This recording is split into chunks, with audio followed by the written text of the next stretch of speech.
Hello दोस्तों, आज की वीडियो में देखने वाले हैं गेहूं और वेट लॉस के बारे में। गेहूं खाए कि नहीं खाए, और अगर नहीं खाए तो और क्या खाए, और अगर गेहूं नहीं खाए तो ब्राउन ब्रेड खाए, राइस खाए, ज्वार खाए, बाजरी खाए, वो सारे क्वेश्चंस के आंसर मिलेंगे। और क्यों गेहूं से हमारा बेली फैट बढ़ रहा है, कैसे बढ़ रहा है, क्या क्या साइंटिफिक रीजंस है, बहुत कुछ जानने वाला है आज की वीडियो में।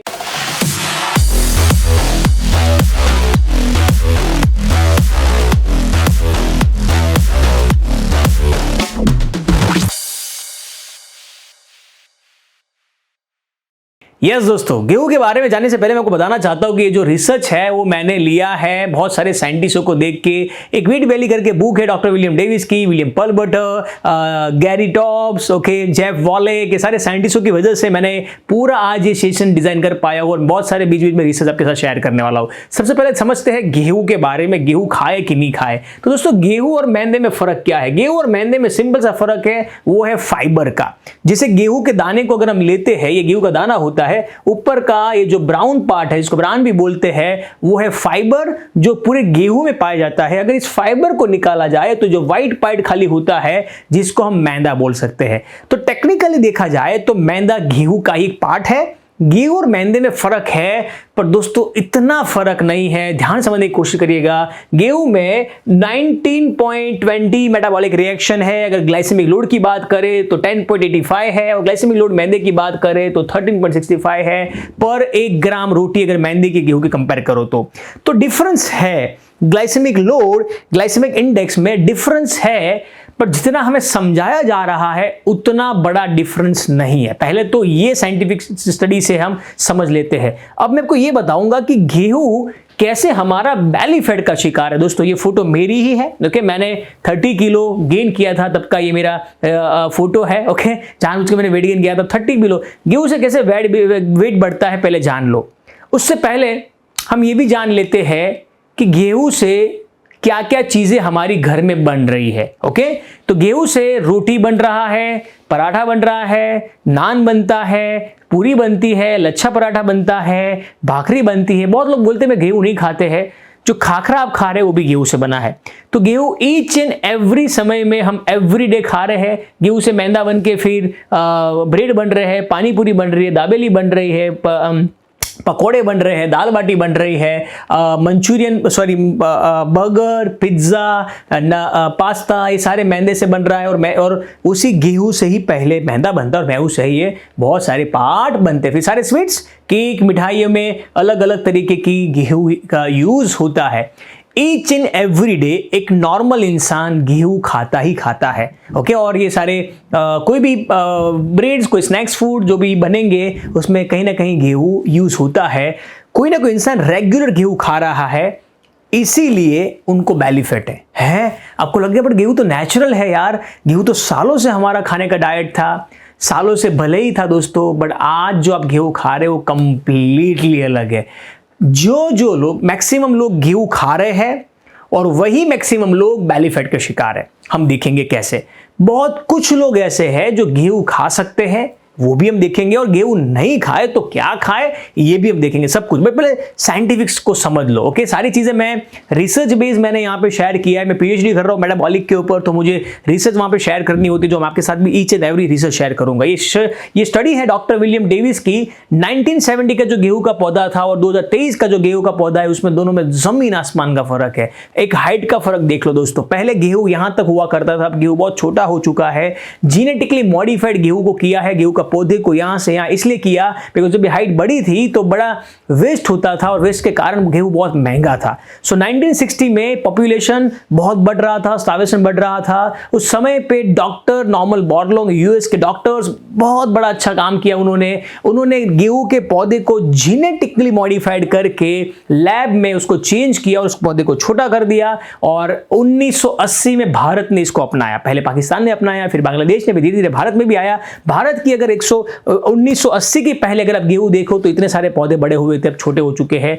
पौधे छोटे हुए, इन्होंने बहुत बड़ी क्रांति लाई, उसको नोबेल मिला ताकि गेहूं सस्ते हो गए। गेहूं सस्ते हो गए यानी कितना सस्ता हो गया? प्रोडक्शन 10 गुना बढ़ गया। पहले गेहूं 8 क्विंटल यानी 800 किलो पर एकड़ होता था और अब यही 8500 किलो 85 क्विंटल पर एकड़ प्रोडक्शन होता है। 10 गुना प्रोडक्शन हुआ है, इसके लिए सस्ता हो चुका है। पर दोस्तों सस्ता तो हो चुका, बट लैब में इसको चेंज किया है, जीनेटिकली मॉडिफाइड किया है। इसी जीनेटिकली मॉडिफाइड की वजह से ग्लूटेन की मात्रा बढ़ गई। ग्लूटेन यानी चिपकने का पदार्थ। हमारी मम्मी बचपन में, हमारे पास ग्लू नहीं हुआ करता था तो क्या करती थी, रोटी का वो देती थी, आटा देती थी और बोले कि चिपका, और कागज चिपक जाता था। दोस्तों जो चीज़ वहाँ पे चिपक रही है आपके शरीर में भी चिपक रही है। जो चीज़ चिपक रही है हम खाना नहीं खाते। चिंगम हम चूसते ज़रूर है, उसका स्मेल लेते हैं, उसका टेस्ट ले लेते हैं, बट हम खाना नहीं खाते चिंगम को। और गेहूँ हम खा रहे हैं तो हमारे ब्लड को, हमारे वेसल्स को बहुत जगह हमारे ऑटोइम्यून डिजीज का बहुत बड़ा कारण है। सब कुछ रिसर्च के साथ बताऊंगा। ओके, सो गेहूँ आज के ज़माने में जो हम गेहूँ खा रहे हैं, पहले तो समझ लो नेचुरल नहीं है। जो लोग मानते हैं कि गेहूँ नेचुरल है, एक बहुत बड़े भ्रम में हो। आपको जल्दी से गेहूं बंद करने हैं, फिर भी कुछ लोग खा सकते हैं, वो भी मैं बताऊंगा।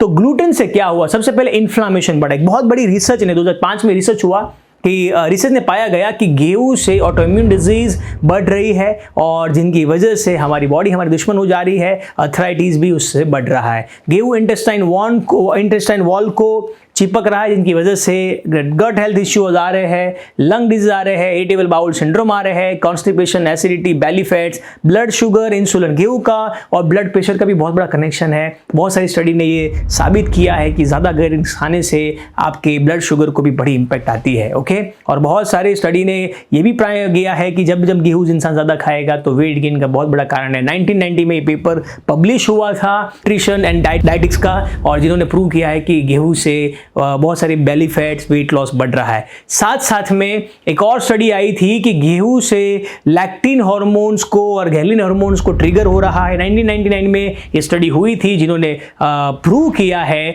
कि गेहूं जो इंसान खा रहा है वो 400 कैलोरी एवरीडे ज़्यादा खा रहा है। बिकॉज जब आप गेहूं खा रहे हो तो आपको भूख भी ज़्यादा लग रही है। जब आप गेहूं छोड़ देंगे, गेहूं नहीं खाएंगे, आपकी खाना ऑटोमेटिकली कम हो जाएगा। कम नहीं होगा दोस्तों, नॉर्मल होगा। अभी आप 400 कैलोरी एवरीडे ज़्यादा खा रहे हैं, यानी आप समझो महीने की कितनी ज़्यादा कैलोरी आप ज़्यादा खा रहे हैं। ओके, ऑलमोस्ट 12,000 कैलोरी आप ज़्यादा खा रहे हो महीने की, जो आपकी बिल्कुल कम हो जाएगी, जिसकी वजह से आपको weight loss, fat loss automatically मिलेगा। जो गेहूं में एक्स्ट्रा खा रहे हैं, यानी एक्स्ट्रा एनर्जी खा रहे हैं, वो कहाँ जा रहा है दोस्तों, यहीं पे ही जा रहा है। ओके, सो गेहूं से क्या हो रहा है, हमारा एक्स्ट्रा फैट बढ़ रहा है। गेहूं यानी एक्स्ट्रा एनर्जी बॉडी में कहाँ स्टोर होगी दोस्तों, फैट के तरीके ही स्टोर होगी। किसी को यहाँ पे, किसी को यहाँ पे, किसी को यहाँ पे, किसी को यहाँ पे, किसी को यहाँ पे, किसी को यहाँ पे।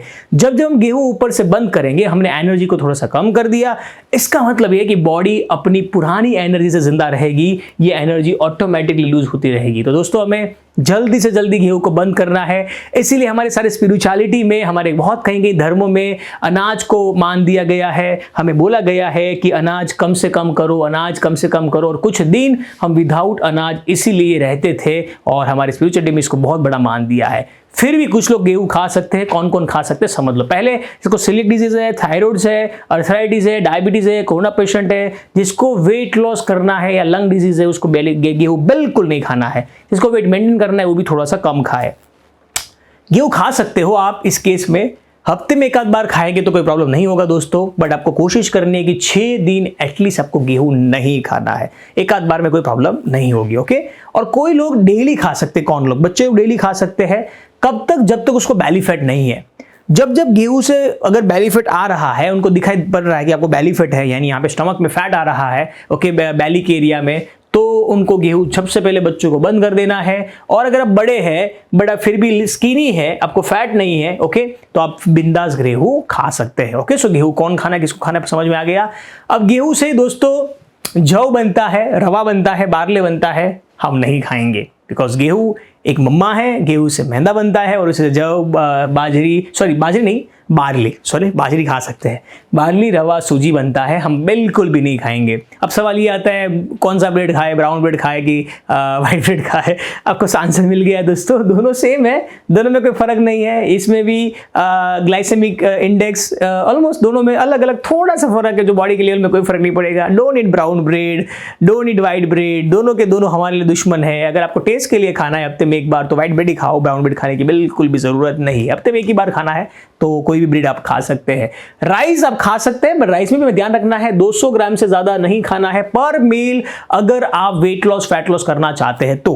ओके, अगर राइस भी ज़्यादा खा लेंगे तो एनर्जी बढ़ जाएगी, राइस में भी कार्बोहाइड्रेट है, कार्बोहाइड्रेट अगर एक्स्ट्रा कार्बोहाइड्रेट है तो बैली में आ सकता है। राइस भी कम खाएंगे, 200 ग्राम से, बाकी राइस आप एवरीडे वेट लॉस के दौरान खा सकते हो। ज्वार, बाजरी, रागी, नाचनी आप जरूर खा सकते हो। रोटी का अगर आपको शौक है तो ज्वार, बाजरी, मक्के की आप रोटी बना सकते हो, एवरीडे इसको इनबिल्ड कर सकते हो डाइट में। और एक और चीज़, बट उसमें भी लिमिटेशन, 50 ग्राम की एक रोटी आती है, एक से ज़्यादा रोटी मत खाए। अगर वेट लॉस करना चाहते हो तो, वेट मेंटेन करना चाहते हो, 2-3 रोटी आप जरूर ऐड कर सकते हो, कोई नुकसान नहीं है। मिलेट आप एवरीडे ऐड कर सकते हो, ओके, बट क्वांटिटी थोड़ा सा ध्यान रखनी पड़ेगी। ओट्स एंड किनवा जरूर खा सकते हो, ग्लूटेन नहीं है, हेल्दी है, इंसुलिन सेंसिटिविटी इतनी ज़्यादा नहीं है, इंसुलिन स्पाइक इतना ज़्यादा नहीं होता है, उनका ग्लाइसेमिक लोड वो कम है, इंसुलिन इंडेक्स कम है, तो आप definitely oats and quinoa add कर सकते हो। बट इसमें भी लिमिटेशन है, ओके। 30 ग्राम कच्चे ओट्स, 30 ग्राम कच्चे ओट्स आप ले लेंगे, फिर इसको दूध में, बॉयल में, कहीं भी उपमा बनाएंगे, कुछ भी बनाएंगे, ओके। सो 30 ग्राम से ज़्यादा आपको नहीं खाना है, बिकॉज इसमें भी वरना आपकी कार्बोहाइड्रेट बढ़ सकते हैं, ओके। सो कैसी लगी आपको इन्फॉर्मेशन दोस्तों? I hope